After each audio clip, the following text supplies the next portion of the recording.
Hey, bricks and mortar retailers, welcome to this week's training.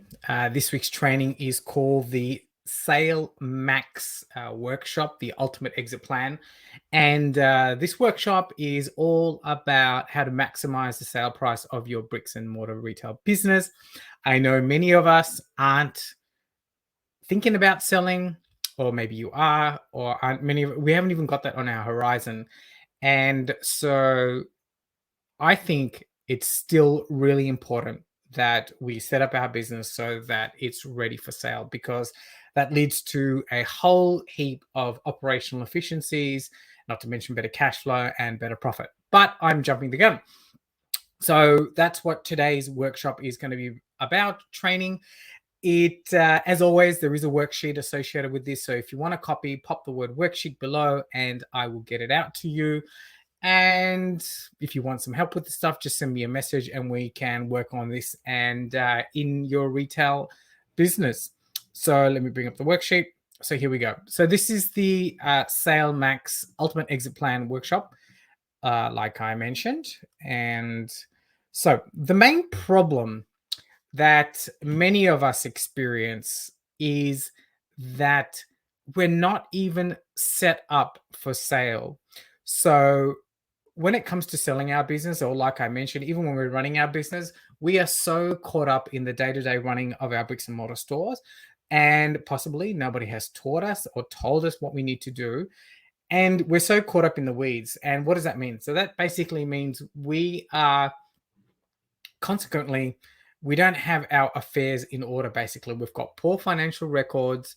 We have a business that is over reliant on us. So that means it needs us to be there, to be working the business, to be growing the business, which is a really, really big problem. We may be experiencing declining sales and profits, which is why we're probably going back in there to try and recoup the business. And basically, we're not really prepared at all for most things in our business. Many of us are still busy putting out fires. We're very reactionary to what's going on in our business. And it's really important that we become proactive. Obviously, this is not happening in your business, right? This only happened to me when I was running my bricks and mortar retail pharmacies, until I sought help from a retail business coach at the time. And we were able to set up all these things. So that's what the real problem is for many of us running our retail businesses. And the cause of this, well, the cause of this, like I mentioned, is that nobody really has taught us how to how to optimize our business, how to optimize it for sale, how to run our businesses. Many of us are still technicians, if you will. Like I was a pharmacist. Nobody taught me how to grow and build pharmacy-based businesses in the beginning. I was a clinician, if you will. So I was just there sticking labels on bottles and looking after patients. And many of us are in the same boat. We either have a hobby or we have some sort of minimal experience. And I think that's great if we don't know anything about the business itself. But when it comes to the business of running the business and growing the business, many of us are not really qualified to do so. And that's okay, which is why we're here to learn. So that's one of the main causes of it. And like I alluded to before, I think it's really, really important that we continually set ourselves up like we're going to be selling our business. Because what happens is, if we get this right, not only are we going to be a ballerina dancing properly on our feet, on our toes, even, once we get this part right, this ability that we have in our business to set it up so that we maximize the sale price, that leads to a whole heap of effects, right? So as I'm going to point through, there are three basic and necessary methodologies and three things that we need to do, and I'm going to run through them here in this worksheet, this little workshop. And doing those three things, whether you're selling your business or not, leads to a whole heap of positive impacts in your business. You probably heard of me talking about profits. Driving profits up is so important, not only because it's better for your business, you're going to have a much healthier business, it's going to lead to an increased sale price, which I'll talk about in a moment, but the whole process of driving profitability up, for you to do that, there are a whole heap of steps that you need to take. And taking those steps will lead to a far more efficient business. It'll lead to a highly leveraged business where you, the retail business owner, don't have to spend every day in your store. You can run your business from afar, and that's how we should be setting up our businesses to do that. So if we get it right, not only are we going to get increased profits, we're going to get much better cash flow. We're going to have a higher value business. We're going to have a business that's going to be firing on all cylinders. We're going to have a place where we're going to have no problems attracting employees, because this is a place where they want to come and work because they know they are going to be in this happy environment, because part of creating a business that's ready to be sold and a great business is having an environment where your team want to come and play and want to help your customers. You're going to get even more busier because the customers are going to be coming into your store because you provide the complete service. And I guess the main thing also, one of the other main things is you're going to be in a position to compete with the marketplace. We all know that bricks and mortar retail stores currently in 2023, and I'm recording this, are struggling, and they are struggling because they are trying to compete with our online cousins. They're struggling because they're trying to compete with the big box retailers. And we don't have to be struggling, because there is a piece of the pie for everyone. And it's just that we're not innovating fast enough. We're not falling back on the basics also fast enough.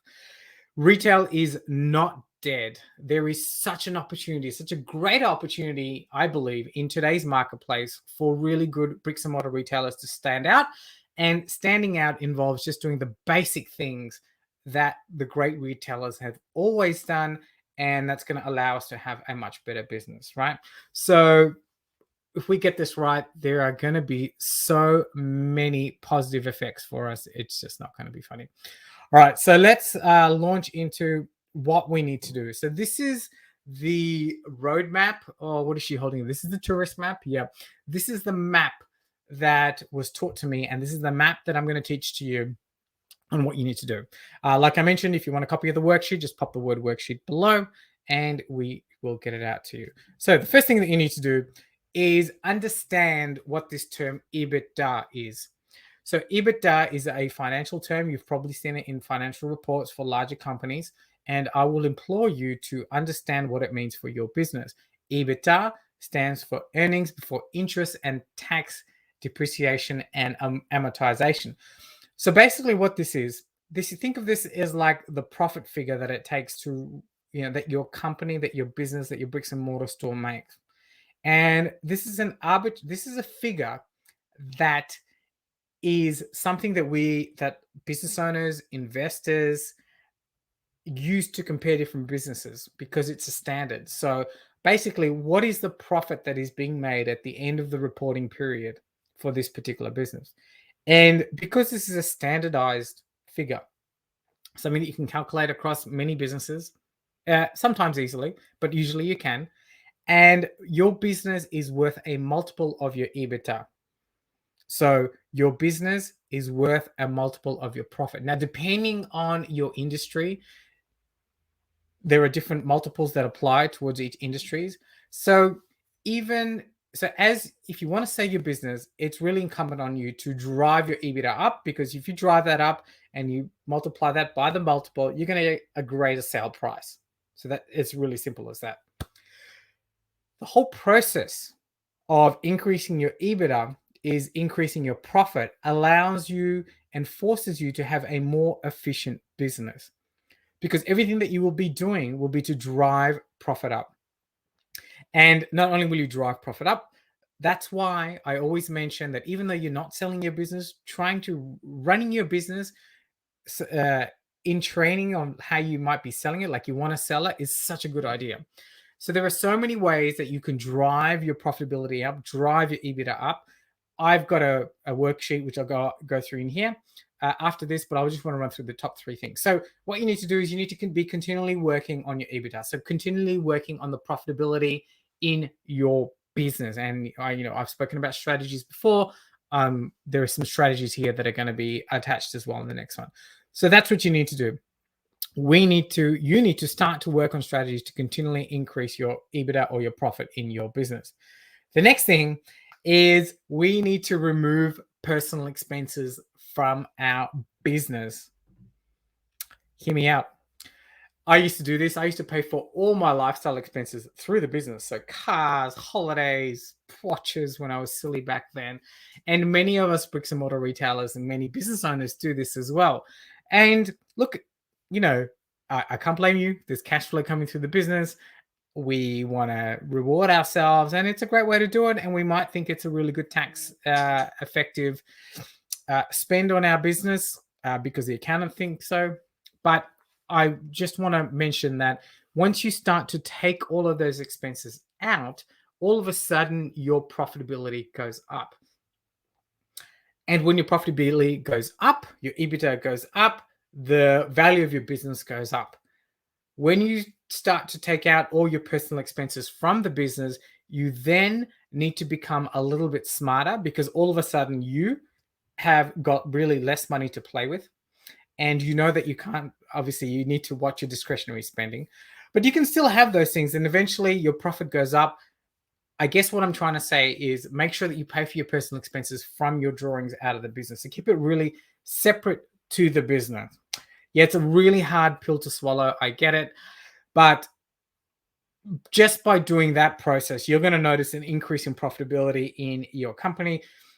You're going to have so much more cash flow because now you're not using it to spend things on yourself, and you're going to have a much better business. You can reinvest in your business, reinvest in your team. The compounding growth that you will get later on from sacrificing, if you will, your own personal expenses is going to be so much greater. So I would really, really encourage you to do that, is get your personal expenses out of your business. So that's one thing that you need to do. That's the second thing you need to do when we're starting to prep your business for sale. The next thing is systemization. Many of us know we need to do this. I guess many of us don't really realize, and I really realized this back earlier on when I was buying and selling pharmacies, is that when people want to buy a business, you will achieve maximum sale price, you as the vendor, when you have systems and procedures in place, because now you can sell it at a premium because you can pitch to the incoming buyer. You can put it as part of the sale memorandum that you have this business that runs without you. There are systems and procedures in place. There's management in place. The business has a growth plan in place. It's got a marketing plan. It's got a system for when the lights go out. It's got a system to clean the floor every day. You've got systems in place for ordering. You've got systems in place for merchandising. All of these things are very attractive for the incoming buyer, for the incoming investor. And all of these things you can put a premium on. And guess what? While you're running the business, your bricks and mortar store, all of these things that you implement, this systemization gives you, the retail business owner, leverage. This is what will allow you to take a step back and work on the business, work on the growth. This will allow you then eventually to then work above the business. So then you're no longer involved in the day-to-day. You've got more management coming in, and eventually it will allow you to run your business while you're sitting on the beach somewhere for most of the time, which is exactly, I don't know about you, but I love freedom. I love adventure. This is what I really value. And so that was really important to me. So it was a game changer when I could run my businesses while I was traveling the world and visiting amazing places. So systemization is so important. And I think the major mistake that we make here is, as bricks and mortar retail business owners, apart from the fact of not systematizing anything, we tend to overcomplicate the process and it becomes a matter of analysis paralysis. So there are the three things that you need to do to maximize the sale price of your business. And also, I would encourage you to make sure you run your business to optimize for these three things. Okay, so your EBITDA, your profit, get rid of your personal expenses because that will drive profit and the value of your business, and systemization. I am just going to briefly run through some of the things that you need to do. I'm not going to go through these in any great detail. Obviously, I go through these with my clients. But what you've got here, and like I said, if you want to copy the worksheet, just comment the word worksheet below. What we've got here is an EBITDA accelerator. So there are 1, 2, 3, 4, 5, 10 things that you can do to improve your profitability, right?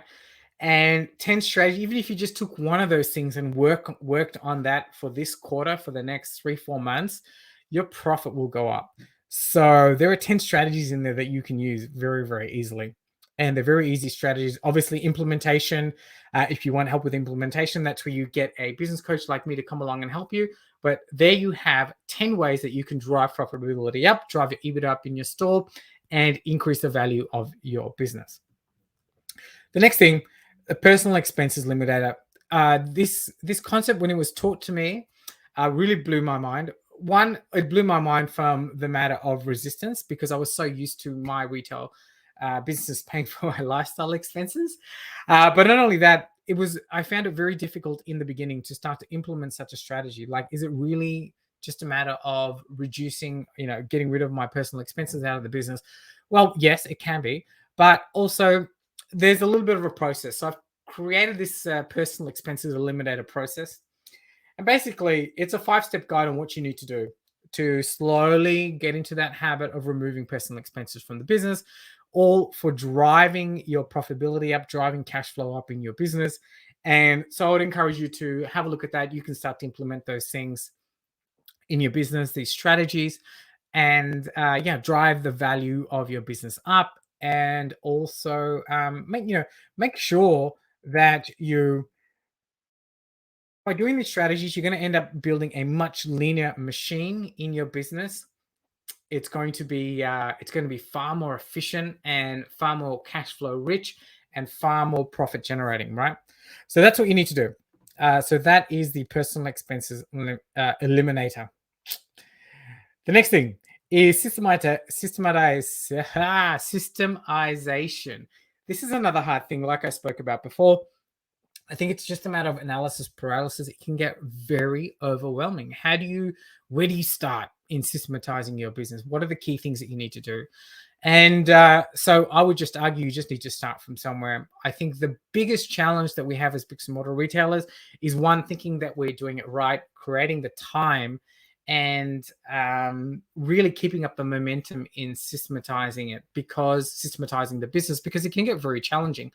Because there's going to be a few iterations back and forth. You'll come up with a system, and first thing is documenting the system. Then you'll come up with a system. Then you'll give it to somebody to test so that it gets implemented through. Then there's going to be a little bit of back and forth. And I think this is where bricks and mortar retailers trip up, because the process in the beginning can involve a little bit of hurt. There's a little bit of pain because it can take a little bit of a long time. But this is where it helps to have a coach or a mentor to guide you through, to talk you through that, and someone just to encourage you through. But so here is the process on how you would go about creating systems within your bricks and mortar store. 6 things there that you can use, that you can implement. And the main thing here, if I can say just again, let me just grab a drink. The main thing here is just to start, just pick a system and start. Obviously, there are far more nuanced processes as well. I work with my clients to get you results quickly, but there you go. There's a copy of that. All right. So that's the systematized success checklist. So in summary, for us to be hitting home runs in our business, that is to be, maximize the sale price of our brick and mortar retail business, to build a highly profitable business that is cash flow rich, that is able to then fund the lifestyle that we want. It's really, really important that we follow these steps here. And in summary, they are driving profitability. It all goes back to that. Driving profitability, driving your EBITDA up, increases the value of your business, increases the sale price of your business, and just leads to a far more efficient business. Along with that, creating systems is so important. It's something that's just so important because they just provide you with so much leverage and improves efficiency in your business. And of course, thinking overall, this whole concepts that I've talked about here, it leads to this process called investment thinking, where eventually where I want you to be, hopefully you want to be there as well, is to be able to live your life and have freedom. And there's that word to get freedom, which I love, to do the things that you want. And that only happens when you work on the business, then you take the next step up and you work above the business. And when you have this, when you are trying to work above the business, then your whole thinking changes to this concept called investment thinking. This is where you're running your business as like an investment, because you're not going to be in there in the day-to-day. You're expecting a return from minimal effort on your side. And when you get to that, of course, there's going to be a little bit of effort in setting it up that way. But when you get to this stage where you're starting to think like your business is an investment, it really takes you to the next level, not only in your life, in your thinking as well, but also in increasing the amount of money that you make and therefore funding your lifestyle. So investment thinking, that's what we are doing. Okay, cool. So there you go. That was it right there. I hope you found that useful. If you have any questions, make sure you pop them in the comment section below. If you want a copy of the worksheet, make sure you comment the word worksheet below. And of course, as always, if you want some help with this stuff in implementing it in your business, I've given you basically everything you can do. And we all know that we've all got information, right? There's so much information out there. I've basically given you everything to do, but the hardest part is in execution. And that's where you need somebody to help you with the execution, somebody to bounce ideas off, somebody to actually show you the systems and the way on how to do it. And that's where I come in. So if you want some help with doing this in your bricks and mortar retail business, send me a message, reach out, and I'd love to be able to help you to grow your business so that you can create more time and freedom for yourself to do the things that you love. Cool. Until next time, much love. Catch you later, and bye.